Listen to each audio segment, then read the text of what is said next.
Hi, everyone, and thank you for joining us for today's program on talking with children about gun violence.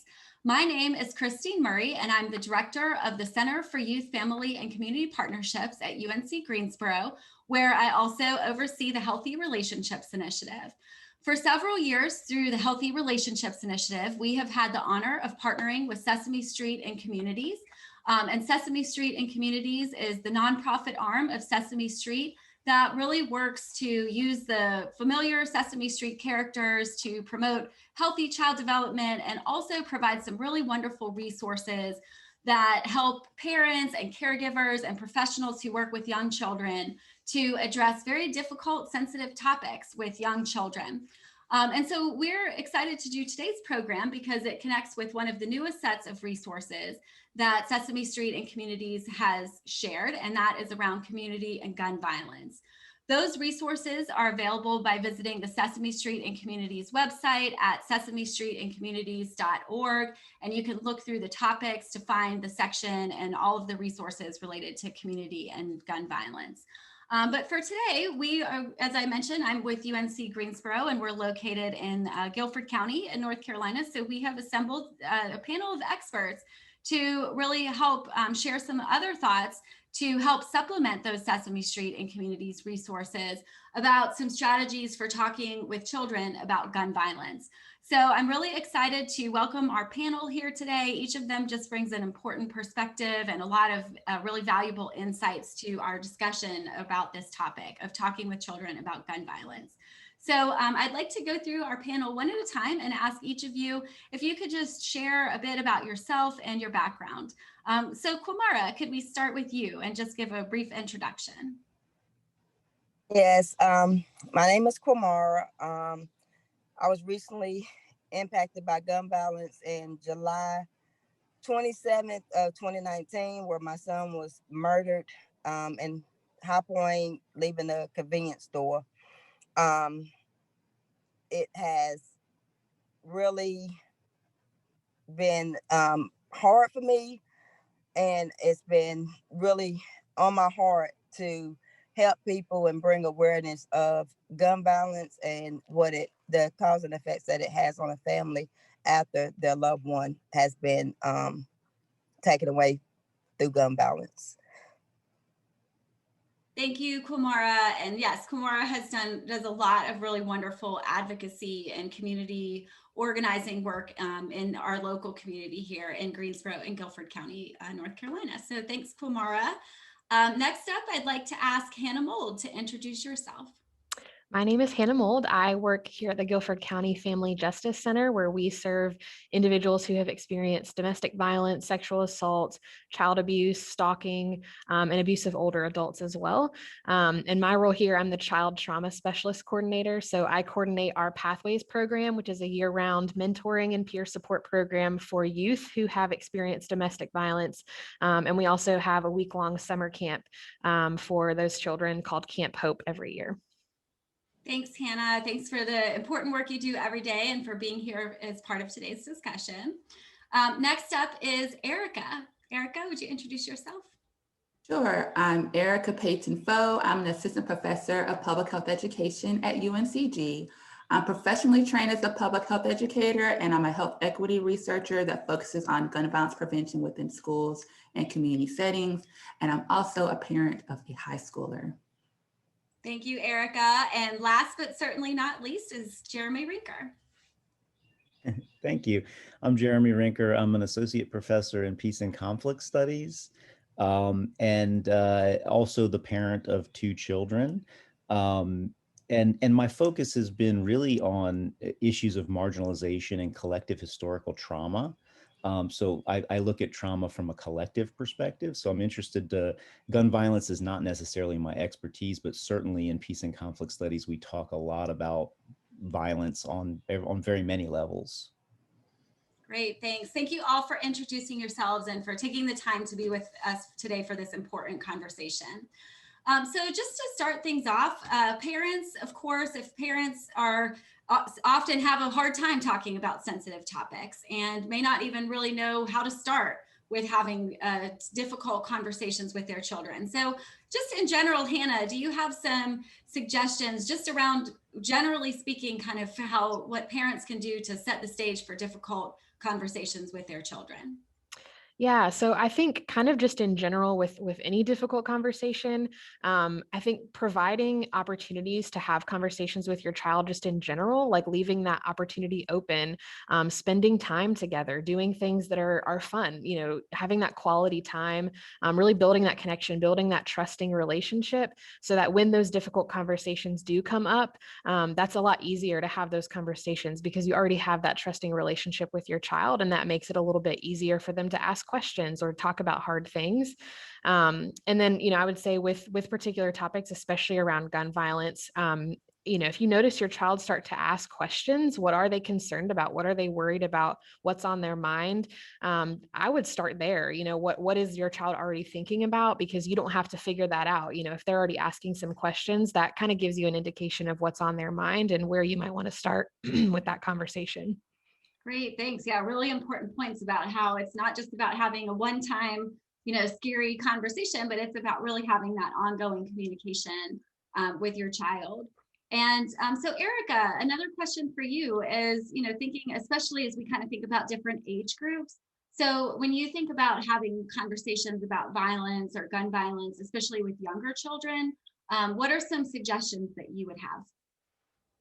I think first it's important for parents to really first grapple with their own understanding of community and gun violence, to become familiar with it and be comfortable in your own mind.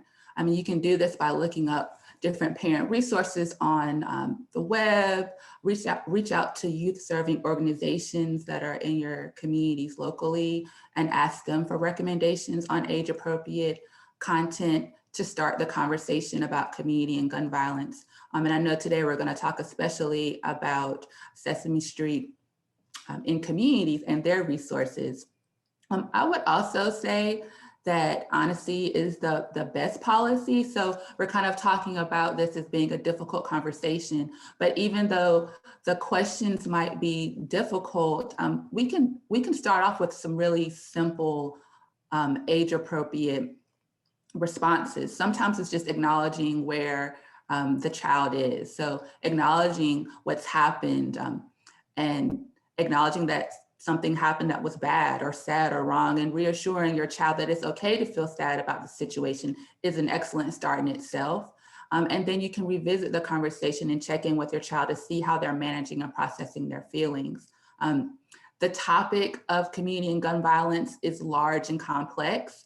So we don't have to feel like we have to explain everything all at once. This is going to be a continued conversation. And as the child gets older, you can start to go deeper. For example, you can start to identify and talk about some of the true root causes of community and gun violence, which are inequities in access to resources, safe and affordable housing, quality schools, and employment opportunities. That might not be age appropriate for a 5-year-old, but as the child gets older, especially in high school, this is when you can start to bring in these topics within the conversation as well. So in general, start small, give yourself grace, and remember that this is going to be a continued conversation, so you don't have to try to explain everything at once. Great. Yeah, those are such important points. And you already kind of started to get us there in terms of thinking about talking with older children, such as those who are in middle school, high school, maybe even college.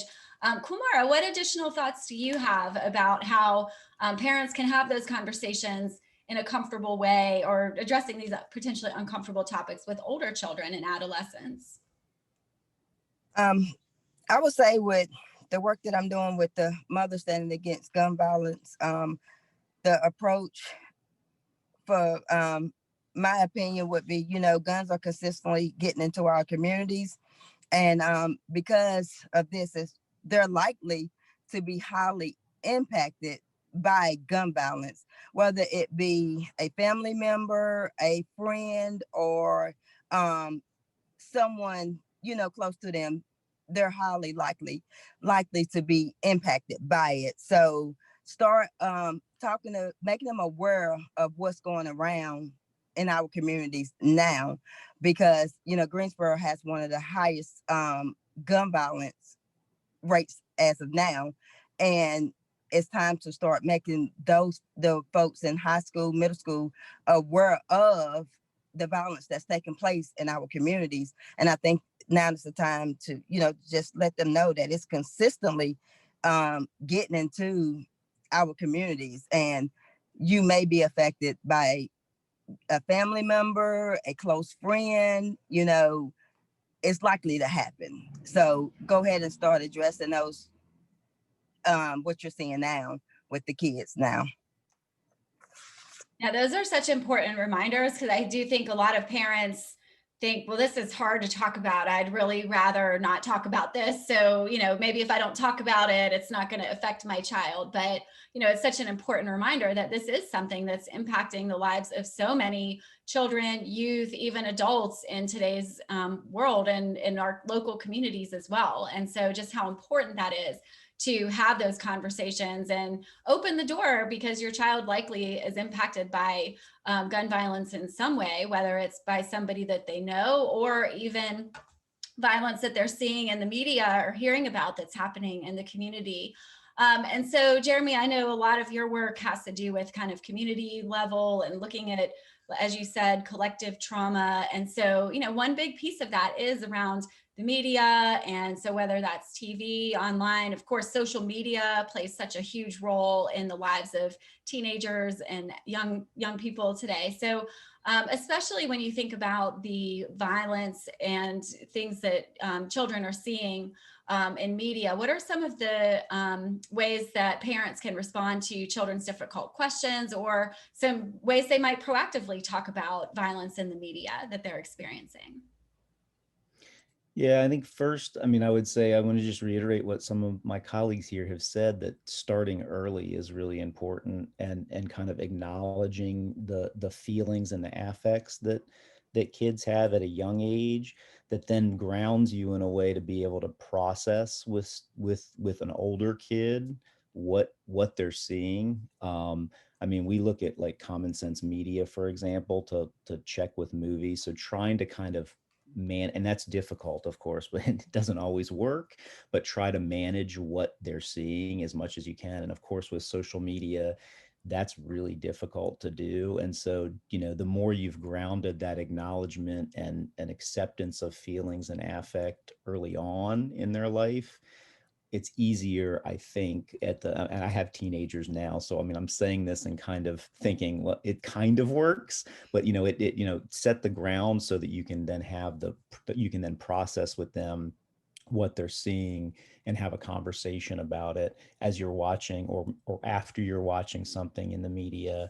Watch a Netflix show together and then have a conversation about it, or find places where you can open a conversation about that for them to kind of process the kind of vicarious trauma that they might have related to other experiences that they might have had in school or elsewhere. Maybe they've seen things you didn't even know they've seen in real life, right? Because we're always impacted by that. And so then being able to kind of open those spaces sometimes will allow your child to express that.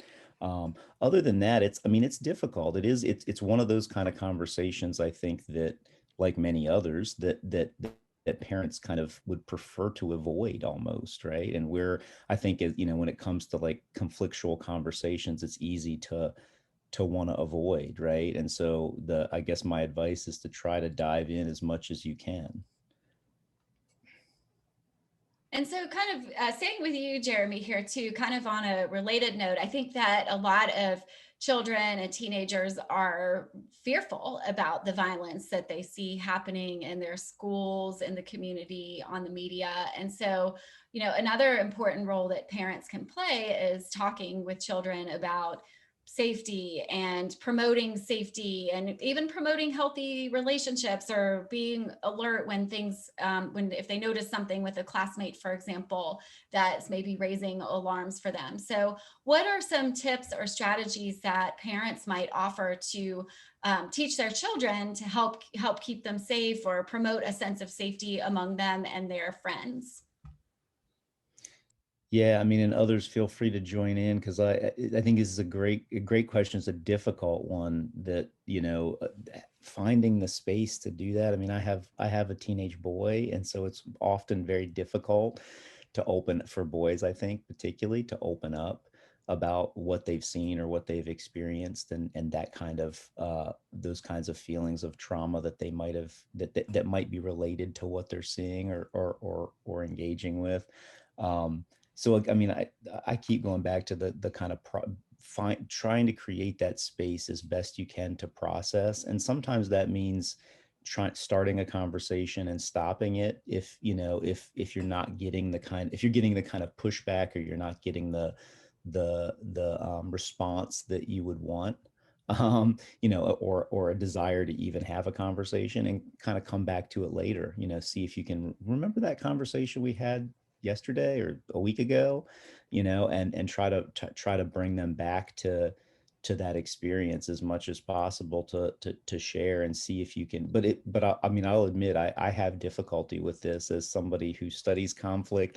It's oftentimes very difficult with teenagers, and I'm thinking of that in particular, to get that breakthrough, right? They might share with their friends much more than they're going to share with you. And so creating, I guess the other thing I would say is that the safety part is creating a safe space in your house a feeling that your house is a place where other friends can come over, and give them that space to have those conversations, maybe without you there, right? And ceding that kind of power to them, but they have to have a sense of a space and a structure where they can do that. Anybody else want to share additional thoughts on this one? I have Sure. some thoughts. Oh, sorry, Erica. Hannah, you can go ahead and go, and then I'll follow up after you. All right, sounds good. Yeah, I was also thinking about that sense of safety. I think for a lot of kids, they do process that with their peers a lot of times, or what they're experiencing, what they're seeing on social media, and things like that. And so I think, as parents, creating that space where your child does have safe, positive interactions with peers and with other people. And so, like finding out who their friends are, who are they spending time with, is that a safe person, as far as you're concerned, for them to go spend the night with, or hang out with, or spend time with outside of school. What kinds of video games are they playing? I think a lot of video games nowadays have a lot of violence built into them. And so, I think kids are probably getting a little desensitized to that because they're seeing it all the time. And so, how can you incorporate those things into conversations of like, this is not a normal everyday life thing. Like this is wrong. This is violent. This is scary.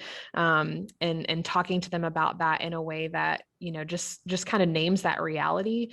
Because I think kids learn from their environment. And so what they see and what's modeled to them is what they then internalize as normal. And so, as much as we can, giving them those positive interactions, those, sports teams and clubs and things that they can be involved in with positive, healthy relationships that really reinforce that side of things for them, and gives them a safe space. Maybe if they're not comfortable talking to their parents about this, maybe they can talk to a teacher at school, or a coach that they have, or someone in their church.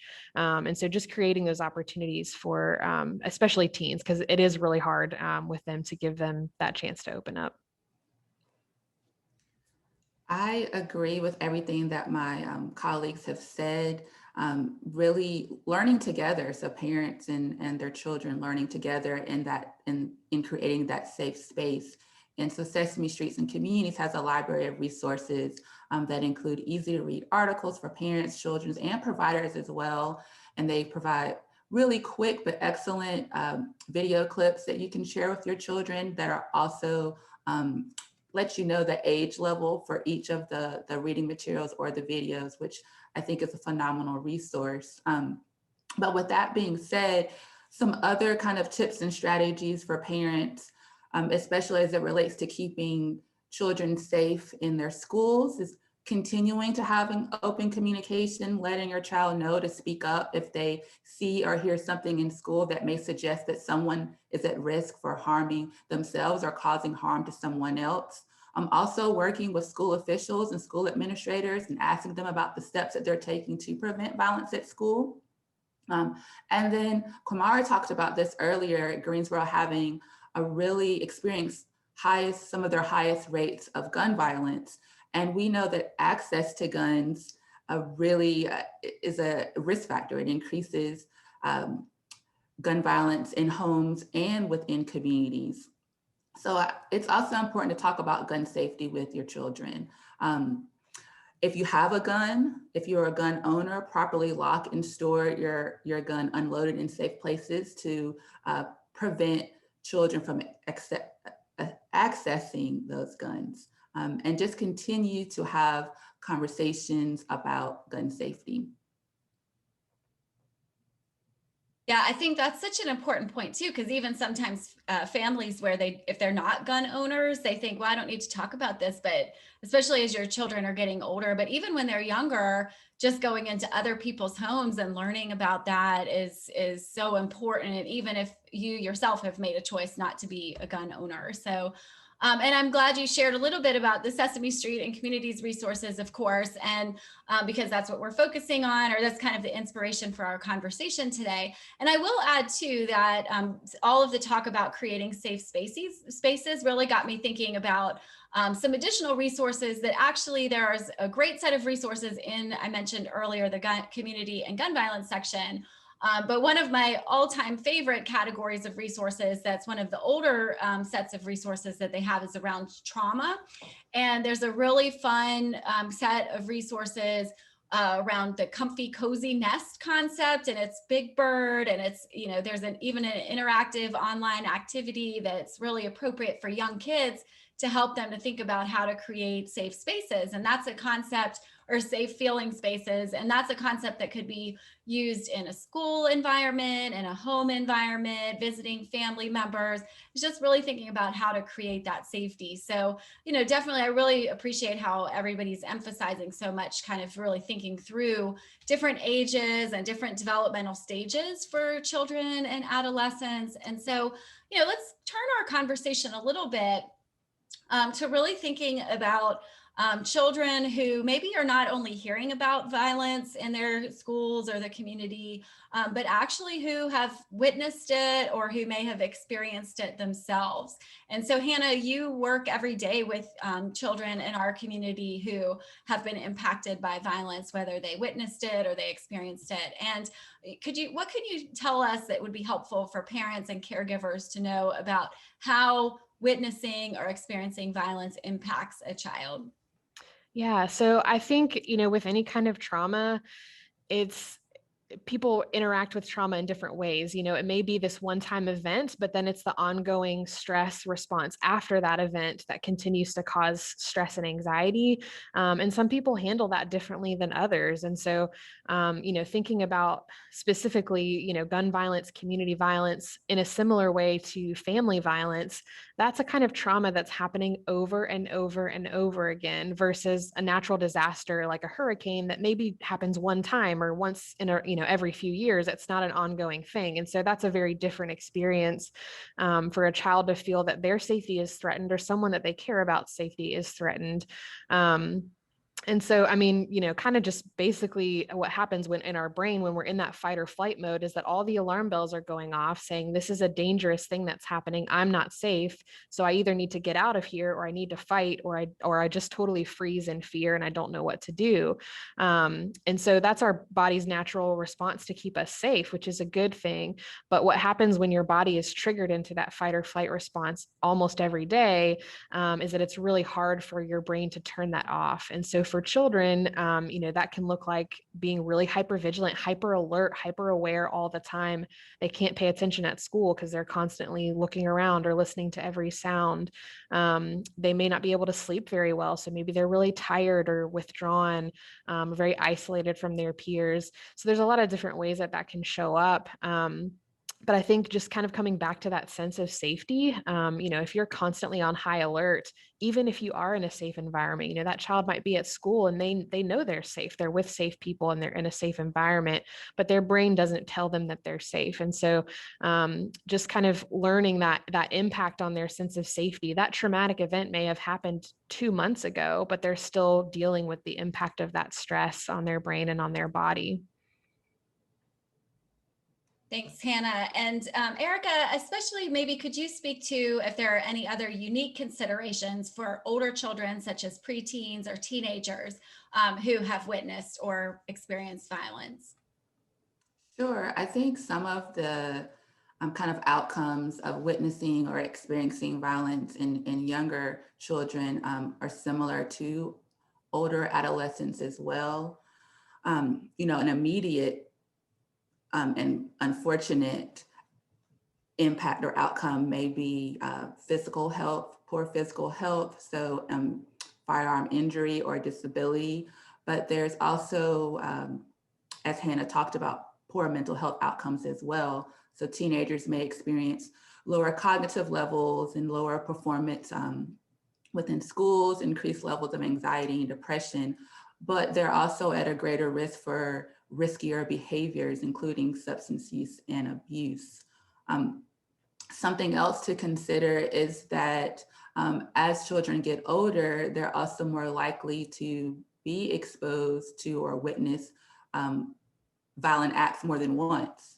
And so this chronic exposure to violence can further exacerbate poor physical and mental health outcomes. And also I would add that these physical and mental health outcomes that we're talking about, they can carry on throughout adulthood. The chronic exposure to violence, for example, has shown to lead to poor, even cardiovascular health concerns as children age and become adults. So both of you have really emphasized just how deeply impacted children, including younger children and older children, can be if they are witnessing or experiencing violence. And so, Qamara, what are some signs that you would suggest that parents should be aware of that might suggest that a child needs some help, they need some additional support to help process what they've seen or experienced? With my son being in high school when my son was murdered, I seen a lot of different things. And one thing was, I feel like parents should monitor their behavior. He would really get mad about things really fast. He was quick tempered, and he was quick tempered because he was hurting. And he would also post things on his Instagram that let people outside of me know that he was hurting, and they would in turn, reach out to me and say, hey, I think you may want to view what he's putting in out on his Instagram, because it sounds like he's hurting. So having the right people being connected to your kids is one thing, because when they do put stuff out that sends a signal that they're hurting, someone can come back and inform you of it. And then being a monitor yourself of what they post on social media, and then watching their body language and how they act around you is the most important thing, because I did see him, going into a different mode where he didn't want to be around anyone. And if you asked him a question, it was like he would just give you a snappy answer. And if you know your child, that's not your child. So monitor their behaviors and monitor what they're doing on Instagram, because those are signs. Because for one, they're going to go to Instagram first.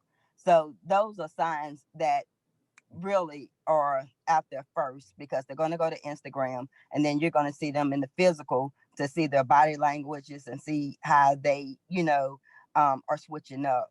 So I would say, monitor those two things immediately. Yeah, that's great. Just really speaks to the importance of parents really watching closely for any signs that something might be going on or that the child is struggling. And I really like how you talked about involving your network and your friends and your community, so that it's not just you that is keeping that eye out. And of course, connecting with professional support like a counselor, or resources like the Pathways program that Hannah works with at the Family Justice Center can be really valuable. In addition to thinking about professional support, what can parents do kind of to help promote their child's healing from experiencing or witnessing violence? Hannah, I'm directing that one to you, sorry. Yeah, well, I think, it's been said a little bit already, but I think, really leaning into professional support, making sure that you yourself have the support that you need for even things you have, experienced. It may be that your child has been directly or indirectly impacted, but you have as well. And looking at what's happening in your community. Are you experiencing kind of this ongoing exposure to violence, and how does that impact your ability to parent, your ability to you know be successful at work, and different things like that, your own stressors. So I think managing that and how you take care of yourself. I mean, being a parent in and of itself can be a tough job, and so it's hard sometimes to prioritize that time for yourself and making sure that you are your best self so that you can show up for your child and for your family. And so I think, just knowing that about yourself and having that awareness of yourself when you are kind of quick to get frustrated or needing a minute just to kind of process what's happening and process your own experiences.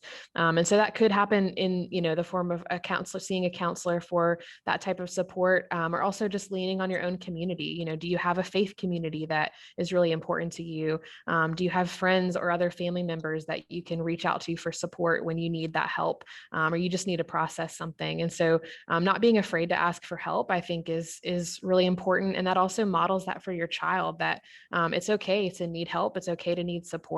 And that's something that we can all do, is lean on our community. Great points, Hannah. Thank you. And so actually kind of leading from that question, the next question I would like to ask each of you to share some thoughts on.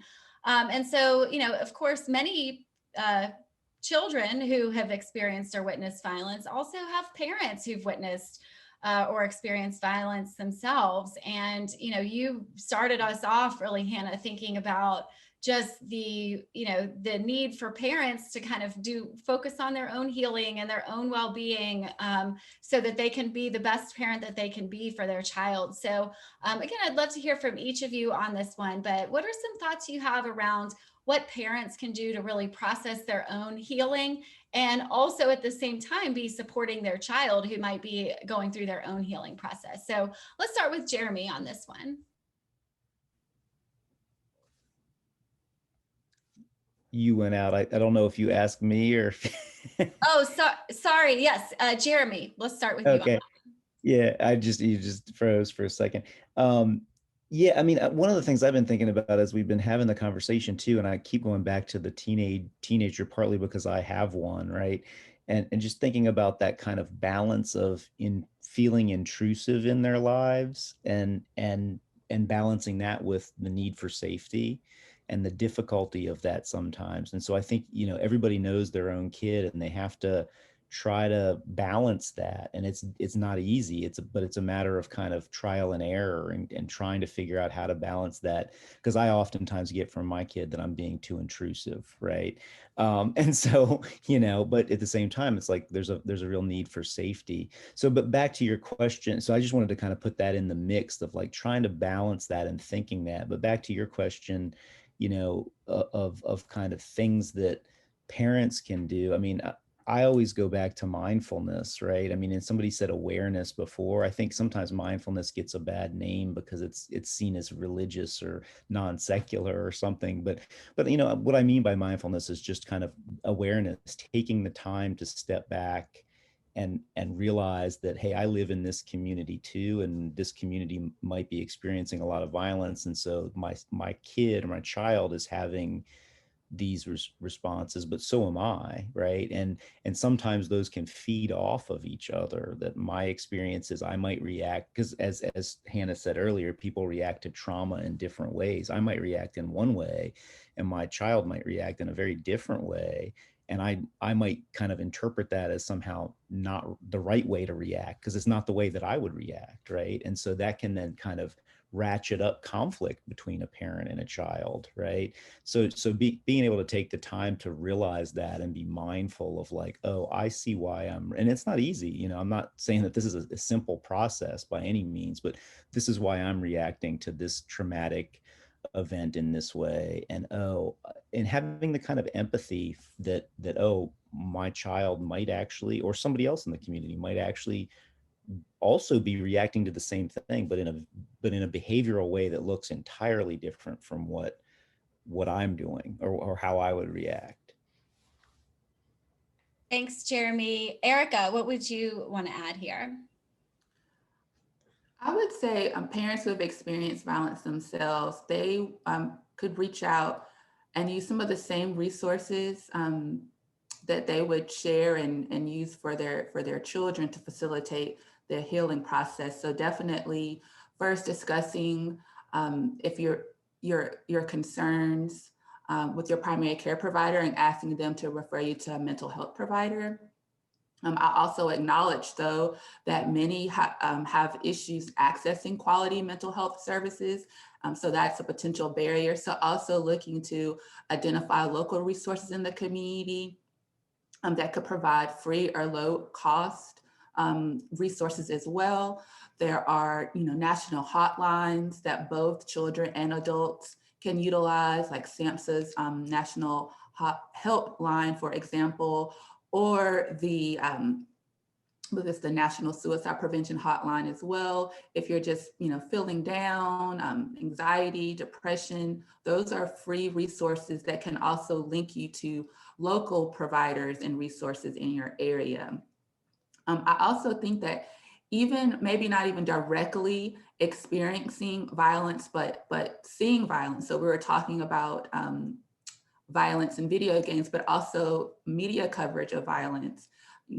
We're living in an era where we are constantly, both adults and children, seeing police violence. And police violence is also community violence, and just seeing that may require us to have a time to heal from that, from the exposure of that. And that's another difficult conversation, right? So another resource that could be helpful for both children and adults would be resources like the Center for Racial Justice and Education, which provides information on just thinking through media coverage on racial violence and how to talk about and process race, racism, and racialized violence.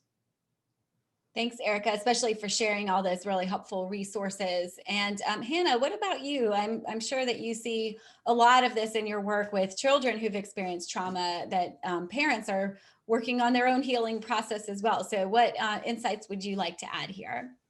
Yeah, so I think, creating structure and consistency is one of the ways that parents for themselves, but also for their children, can help kind of increase that sense of felt safety. A lot of times trauma and, violence in particular is very unpredictable. I mean, it's unexpected and it happens, here, there, and everywhere. And so having that that unpredictability can be really difficult. And that's kind of what adds to the fear of that as well. And so as much as parents can provide structure within their home and within their family, that can really increase their sense of predictability in their lives and what they do have control over. And that can be as simple, for younger children, like having a consistent bedtime routine, having a consistent morning routine when you're getting ready for school. Are there particular snacks that your child really likes to have? Like having those things that are predictable for that child so that they can rely on that sense of security. And that really helps to provide them that sense of safety, as much as you can, being reliable and predictable, being available for your child, and being honest, like we mentioned before, telling the truth, being honest in your conversations as it is developmentally appropriate. But thinking about young children in particular, like developmentally very young children really need that sense of trust in their caregiver. And so as much as you can provide that sense of safety that you are going to care for them and provide for their needs, that helps tremendously in their ability to manage their fear and emotions, because they have that sense of safety within their home, within their family. So that's a huge one. And that helps all of us too. I know for me, when things feel very stressful or overwhelming for me, coming back to my structure and my routine is something that helps me to feel grounded and feel like I have a handle on things. And so, that's something very simple that, we can all do when you just need to take a step back and think about, like, okay, what do I have control over? What can I give up? What can I move around to give myself some structure here? Another thing I would say is connection. As a parent, who are you connected with that fills your tank and fills your cup, but also connecting with your child. And connecting on what they're feeling, what they're thinking. Depending on the age of your child, that might be more difficult than other times. But it doesn't have to always be a deep conversation. Connecting could be throwing a football outside. It could be going for a family bike ride. It could be having a game night or just talking at the dinner table. So just having those moments of connection and positive interactions are always helpful. And then I would also say just teaching that emotional regulation to your child. And that's something that I love that Jeremy brought up mindfulness, because that's something that we can do to help manage our own difficult emotions, being aware of your body and how it feels when you're anxious or how it feels when you're overwhelmed. And how do you manage that? Do you need to take some deep breaths? Do you need to go for a walk? What are those things that help you manage those emotions? And how can you teach that to your child? I think one of the most powerful things we can do as parents, or even as non-parental adults in a child's life is helping them develop language to talk about how they're feeling. And so, if your child is coming to you and talking about something that happened at school that was really difficult for them, or maybe something that they saw on the news that was really scary, or something that happened in your neighborhood, talking about it with your child and saying things like, I know that's really scary. I felt scared too, or I can see that you're really upset about that, but using emotional language to help them label and help them process their own emotions. For a lot of kids, that can sometimes come out as physical complaints. They might have a stomach ache every day before they go to school, or they might have a headache when they get home, or things like that. And so just noticing that and, asking like, hey, is there anything that you're feeling worried about? Can we talk about that? And, again, just helping them to develop that language and that ability to regulate their emotions. Thanks, Hannah. Everything you said just made me really reflect on how, as a parent, really one of the most powerful things you can do to help your child heal is to model and focus on your own healing as well. And children will learn and be really receptive to that. And so even thinking about the things you said about taking a bike ride together, those moments of connection, and how that can be healing for everyone in the family who might have been impacted by the violence. Qamara, I don't want to leave you out. Is there anything else you would like to add about this topic of how parents can heal while also supporting their child's healing? Y'all all touched on great points. For me, the main thing is therapy. You have to go through some type of therapy before you can get the healing that you need. And the way of doing it is going through it with your child. Our kids look up to us as we got all the answers. We know all the right things to say, but what happens when you don't have all the answers? You don't know what to say. So at that point, you have to go through the process together. And me being one that have experienced it, I know that we had to go through it together. And like Hannah was saying, your emotions, you have to teach them how to acknowledge their emotions and to use that energy in a positive way and not a negative way, because they're going to be angry, they're hurting, and we just have to teach them to use it in a positive way, because one thing we can't tell them that they shouldn't be angry, or it's going to be okay. We have to let them know that you have that right to be angry, you have that right to hurt, you have that right to grieve, but you have to use it in a positive way. And we have to get through this together and make them feel safe. Another thing that Hannah pointed out is making them feel safe. We have to make them feel safe and letting them know that, hey, I'm going through this with you. I'm learning as you're learning. We're going to get through it together.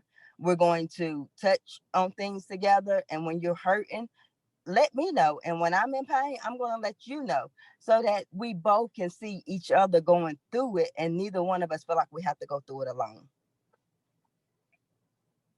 So powerful, Qamara. And I can think of no one more than you and the other mothers in the Mother Standing Against Gun Violence group here locally that are, a really shining example of what you talked about, of focusing on your healing and then working on kind of channeling that toward positive change. And just the way that you all are so involved in the community and working on that difference is just so commendable. So thanks for sharing your experiences there. And I hate to say it, but we're coming to the end of our time for our conversation today. So again, I want to make sure to have an opportunity for each of you to share, but would just really love to hear each of you reflect on kind of what's the big takeaway, or what's your final thought that you'd like those who've joined us for this important conversation to walk away from today's program with. So Qamara, I'm actually going to start with you this time. So what's your takeaway point that you hope that those who are with us or will leave today's program with? That gun violence and violence is very real. And we just want to make sure that kids are aware of that, and knowing that their parents is their safe place whenever they're going through something and they need someone to talk to. Their parents are really their safe place, and to go to their parents, talk about whatever they have to talk about, and do not feel like if they talk about something that a friend or someone done in the school or around them, they're being a snitch when they come to their family. Our community has grown to the word snitch. You're not snitches. We are all individuals that want to help one another. And once kids realize that they're safe and that they're only wanting to help, I think that they will start helping more. So just to know that, gun violence is real. Violence is real everywhere. And we all have to know that your parents is the safe place for you. Thank you for those powerful takeaway points, Qamara. Next, Erica, what are your big takeaway points? Really succinctly, gun violence is a health equity and social justice issue. So lasting solutions will require addressing the inequities that are tied to community and gun violence, while also promoting the resiliency skills that my colleagues talked about today that we can all use, grounding techniques and mindfulness. We can and we should talk with our children about violence that they may witness or experience. But we can also use this as an opportunity to educate our youth on the root causes of gun violence so that they can grow to become informed citizens and be agents of change in our communities. Thank you, Erica. Really great thoughts there. Jeremy, what are your final thoughts? Yeah, I mean, just reiterating some of what other people said, I think one of the things that I thought of as I was thinking about this, talk was the idea of that violence is ambiguous, right? That there are various responses, and we have to sit with that ambiguity. That ambiguity is not a bad thing. I think in our culture we oftentimes think it is, but that violence is ambiguous. We need to sit with that and realize that there are different responses and nobody has all the answers. And then I'm going to cheat and do two. The one other thing, and Erica mentioned it earlier, is access, right? I mean, I come from a very internationalist perspective, and you look at other countries that don't have the same access and have stricter laws about how to get your hands on guns. I think that's a huge issue that needs to be addressed. Right? We just have way too much access in this country. There's way more gun. You probably know the statistics, Erica, better than I do, but there's way more guns than there are people in this country, and that's problematic, right? And we ought to be working to try to shift that balance in the opposite direction. Thank you, Jeremy. And finally, Hannah, what are your takeaway points from today's discussion? I think, I love that we've talked about, the family unit as well as the community as a whole, because I think, gun violence is a we problem. It's a community problem. And I think the ways that we've talked about, providing that healing and that sense of safety in those conversations within the home and within the family, it definitely starts there. I mean, it should start early and it should be ongoing. And it goes out from there. I mean, we're raising a generation of children that will hopefully, be growing up to be responsible citizens, to be informed, to be educated, and to be agents of change, like Erica said, to have healthy relationships with one another, to have healthy conflict management skills, all of those things. We can be part of helping to teach our children those things. And then, from a community level, it will take all of us working together to change these things in our community. One of the things, when the Family Justice Center first opened, Guilford County was known, unfortunately, in our state to have one of the highest rates of domestic violence homicide. Since the last 6 years that we have been open in this county, that has changed. And so, knowing it was mentioned, that statistic about Greensboro having this increase in gun violence, I think if we work together and we partner together to do the things that we're talking about, I think we can see that statistic change. And I hope that we can see that change. Thanks, Hannah. And thank you all again for I know this is certainly not an easy topic to discuss. So I want to thank you all for being here for this difficult conversation. But as difficult as it is to talk about violence and gun violence, it's so much needed in today's world. And so I just want to thank you all for your insights and just the unique perspective that each of you do and the work that you do every day that's really making a difference in different ways at the local community or, at other levels across the state or nationally. And just to wrap us up, we definitely also really want to thank our friends at Sesame Street and Communities for sharing these resources with the community and gun violence focus and really inspiring today's conversation and program. That you can find those resources if you haven't already done so by looking online at sesamestreetandcommunities.org. They've also got some great presence on social media as well. So we invite you to check them out as well. And I forgot to mention earlier, but definitely should have mentioned that all of their online resources are free. So there's no payment. You don't need to make an account. They're just freely available. So certainly can be a great resource, especially for those who are parents or professionals who are interacting with younger children who've experienced gun violence.